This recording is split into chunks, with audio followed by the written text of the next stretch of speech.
Olá, desenvolvendo, tudo bem com você?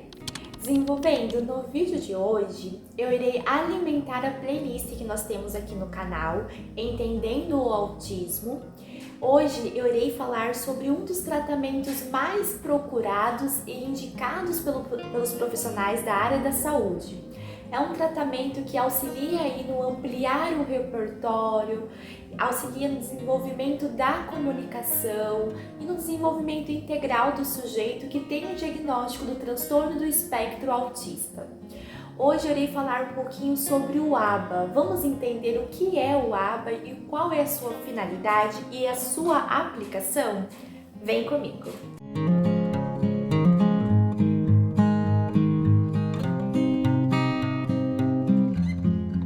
O ABA é uma sigla que vem da língua inglesa e no português chamamos Análise do Comportamento Aplicada. É importante comentar antes de tudo, desenvolvendo, que o ABA não é um método, e sim uma ciência que foi comprovado através de pesquisas que o ABA é eficaz para o tratamento do autismo ou outros transtornos do desenvolvimento. O ABA, ele utiliza princípios do comportamento humano e esses princípios foram estudados através do campo onde chamamos de análise experimental do comportamento. Então, por lá, a galerinha de lá estudaram, pesquisaram, verificaram, validaram e estruturaram esses conhecimentos para que possamos aplicar e auxiliar os indivíduos aí que enfrentam dificuldades na comunicação, na sua interação, nas suas relações sociais, na realização das tarefas. Então, o ABA, é um conjunto de técnicas que auxilia o indivíduo a conseguir se desenvolver de forma integral.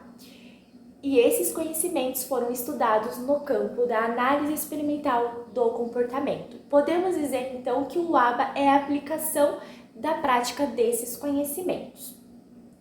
No ABA, então, temos um conjunto de técnicas que auxiliam na criação de programas para crianças que têm autismo ou outros transtornos do desenvolvimento. Segundo a psicóloga Mayara Gaiato, acho que estou pronunciando certo o nome dela, não sei, mas ela é muito famosa e é uma referência aí no transtorno do espectro autista. Ela diz que é importante a gente criar programas que sejam possíveis de serem aplicados para além da terapia, para além do espaço terapêutico, ou seja, que sejam possíveis de serem aplicados na realidade, no dia a dia dessa criança. O ABA tem a finalidade de ampliar o repertório social do indivíduo, melhorar os comportamentos socialmente importantes e também auxiliar aí na compreensão de determinados estímulos, determinados comandos e também auxilia o sujeito no desenvolvimento da sua comunicação. O ABA permite que quem está no espectro possa melhorar e aprender novas habilidades e assim acaba contribuindo no desenvolvimento e na independência desse indivíduo. O ABA, de forma resumida, atua com procedimentos e intervenções destinados a aumentar comportamentos positivos e ensinar novas habilidades e assim o indivíduo possa se integrar a novos ambientes e diminuir comportamentos prejudiciais, por exemplo, o da autoagressão. O ABA, ele trabalha com duas estratégias, estratégia naturalista ou estruturada. Dentro da estratégia estruturada temos o DTT, ensino por tentativas discretas. Nessa estratégia, o terapeuta irá organizar uma situação onde terá começo, meio e fim. O terapeuta irá promover um estímulo discriminativo para que o sujeito possa se comportar. Por exemplo, o terapeuta coloca vários objetos na frente da criança e pede para ele: pegue a carteira rosa. Nesse momento, o terapeuta está provocando dois estímulos na criança, o estímulo auditivo e visual. A criança terá que escutar a solicitação e compreender que o terapeuta pediu para que ela pegue a carteira rosa. Então, a criança terá que identificar dentre os objetos qual é a carteira e terá que lembrar que foi especificado. Não é qualquer carteira, e sim a carteira rosa. A partir do momento que a criança emite a resposta adequada, ou seja, pega a carteira rosa, o terapeuta deve reforçar. Ou seja, fazer um elogio. Parabéns, muito bem, você pegou o objeto certo, essa é a carteira rosa, você está indo muito bem. Se a criança não pegar, o terapeuta pode dar um auxílio e depois reforçar. Se a criança pegar o objeto errado, o que o terapeuta pode fazer? Iniciar um processo de correção e depois finalizou essa tentativa e pode iniciar uma outra tentativa. Então, a gente teve uma tentativa que teve início, meio e fim. Aqui, a gente apresentou uma situação onde facilmente nós conseguimos imaginar uma situação, um ambiente controlado, onde os objetos estavam na frente da criança e a criança estava sentada.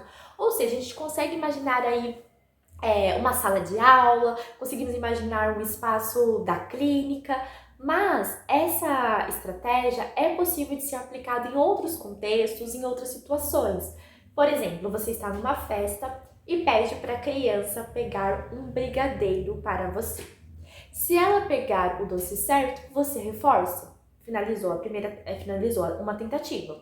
Se ela pegar um doce errado, você inicia o processo de correção e finalizou a tentativa.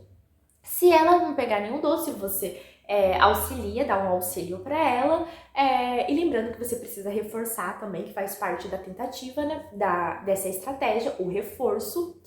E se ela não conseguir pegar nenhum doce, você dá um auxílio, se ela pegar o certo, você reforça, ou se não, inicia o processo de correção.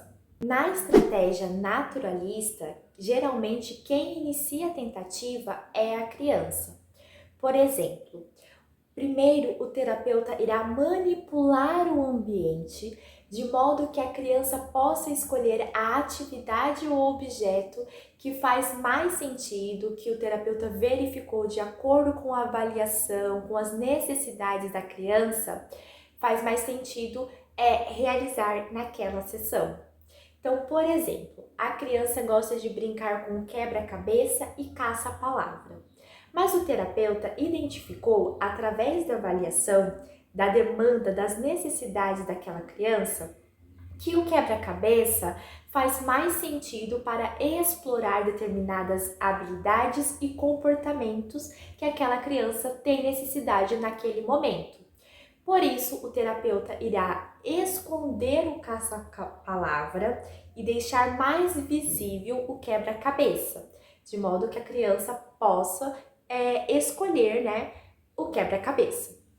Então, a criança chega no ambiente, o terapeuta espera ela escolher, ela tomar a iniciativa, iniciar aí o processo. Se a criança encontrar e escolher o caça-palavra, as atividades daquela sessão necessitam ser readaptada para essa brincadeira, pois nessa estratégia é a criança que escolhe a iniciativa, que escolhe o que quer fazer.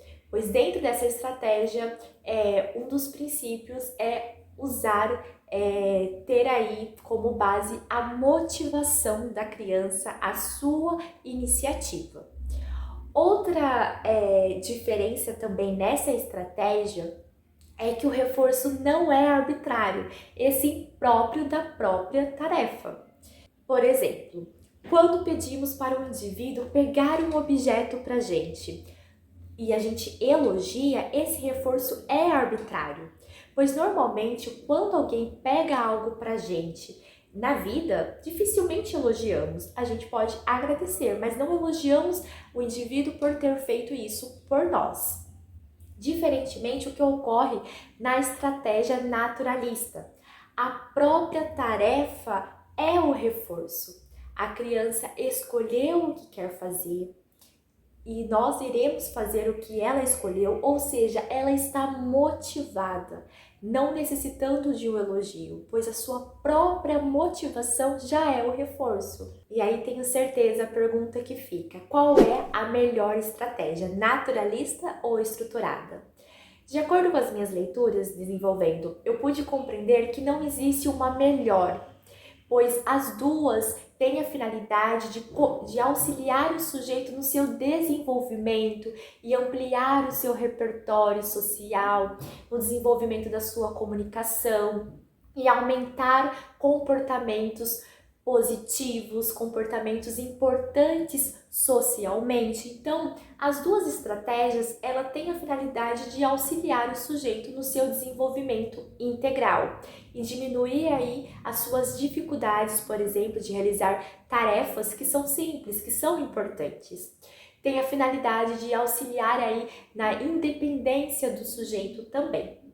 O que a gente precisa ter em mente que pode ter algumas estratégias que fazem mais sentido, né? Que faz mais sentido para o indivíduo naquele momento, de acordo com a sua necessidade. Por isso que é importante que o terapeuta, que o psicólogo consiga trabalhar com as duas estratégias, pois dependendo da avaliação do indivíduo, pode ser necessário essa, ou até mesmo as duas estratégias. O que a gente precisa ter em mente é que algumas vantagens e desvantagens que podemos ter em algumas estratégias, e aí pode não comprometer aí o desenvolvimento, né, os objetivos do indivíduo. Então, na estratégia estruturada, temos a vantagem de conseguir fazer mais vezes as tentativas e o aprendizado pode ser mais rápido. No entanto, corre o risco de não ter generalizações, ou seja, o indivíduo pode ter dificuldade em reconhecer onde esses aprendizados podem ser aplicados, em quais contextos, em quais situações. Na estratégia naturalista, temos a vantagem que a situação é mais motivadora e o indivíduo pode conseguir generalizar os aprendizados. No entanto, dificilmente teremos controles das distrações, dos estímulos que pode ter nesse ambiente. E a taxa de aprendizado pode ser um pouco mais baixa. Independentemente da estratégia utilizada, tem alguns passos que precisam ser seguidos para cumprir com os critérios do ABA. Por exemplo, a avaliação do indivíduo e do seu contexto. É importante verificar nessa avaliação quais são as habilidades necessárias que essa criança precisa desenvolver na fase que ela está, na realidade que ela está no momento. A partir disso, pensar qual estratégia faz mais sentido. Por isso que é importante que o terapeuta, que o psicólogo consiga trabalhar com as duas estratégias. Objetivos mensuráveis. É necessário ter um objetivo, independentemente se está utilizando da estratégia naturalista ou estruturada. Programas de ensino para atingir o objetivo, ou seja, é necessário buscar por caminhos e se organizar e montar programas para que o indivíduo consiga atingir os seus objetivos, os objetivos que foram destacados aí na avaliação. Registro dos comportamentos. É necessário, por exemplo, registrar os comportamentos que foram alcançados e comportamentos que tiveram dificuldades ou ainda não foram alcançados.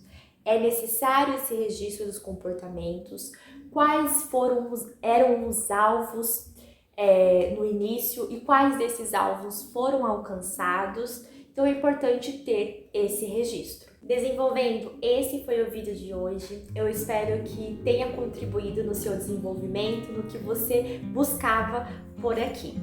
Se isso aconteceu, eu peço que valorize meu trabalho, curtindo, comentando e compartilhando e se inscrevendo caso não seja inscrito. Também me acompanhe no Instagram, @francielesilva_oficial. Por lá, diariamente, eu compartilho os meus conhecimentos, os meus aprendizados aí, no que eu vou tendo no curso de psicologia.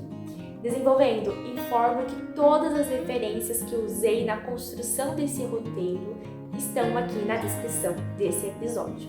No mais, um beijo da Franciele Silva, uma estudante de psicologia. Tchau!